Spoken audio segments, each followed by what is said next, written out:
बार की बात है, एक बार एक अध्यापक संपन्न परिवार के एक शिष्य के साथ कहीं जा रहे थे, तो उस शिष्य को कुछ मजाक सूझी, क्योंकि उसको रास्ते में किसी गरीब मजदूर के जूते दिखाई दिए। उसने अध्यापक से कहा कि गुरुजी, अगर हम इन जूतों को छुपा दे तो कितना मजा आएगा, देखते हैं मजदूर पर इसका क्या असर पड़ता है। अब उसको तो मजाक सूझ रहा था, लेकिन गुरुजी ने कहा, नहीं, गरीब इंसान के साथ इस तरह का भद्दा मजाक करना ठीक नहीं है। फिर गुरुजी ने कहा, क्यों ना हम इन जूतों में कुछ सिक्के डाल दे और देखें कि इसका इस गरीब मजदूर पर क्या प्रभाव पड़ता है। उन्होंने ऐसा ही किया। जैसे ही मजदूर अपना काम करके लौटा और उसने एक पाँव में जूते डाले तो उसको कुछ कठोर सा महसूस हुआ। उसने अंदर हाथ डाला तो उसको कुछ सिक्के दिखाई दिए और वह थोड़ा आश्चर्य में पड़ गया।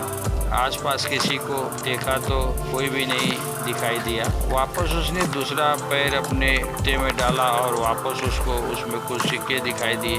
दोनों जूतों के सिक्कों को उसने अपने हाथों में रखा और प्रभु की तरफ इशारा किया, हे प्रभु, पता नहीं किस भले मानुष ने यह सिक्के मेरे जूते में छुपाए हैं। जिसने भी छुपाए है उसको मेरी दुआ है। इन पैसों से मैं अपने बच्चों और पत्नी के लिए कुछ खाना और दवाइयाँ ला सकूंगा। और इतना बोलकर वह चला गया। इस बात को शिष्य और अध्यापक दोनों सुन रहे थे। तो गुरुजी ने शिष्य से पूछा कि अब तुम मुझे बताओ कि तुम्हें कैसा महसूस हुआ, तुम्हारी पहले वाली मजाक या मेरा यह तरीका।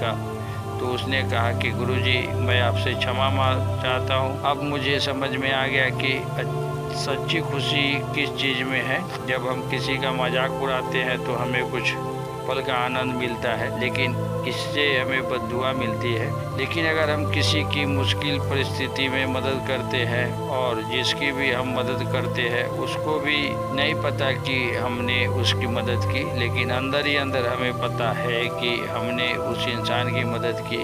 यही सच्ची खुशी है। जब हम दूसरों को खुशी देते हैं तो हमें सच्ची खुशी मिलती है।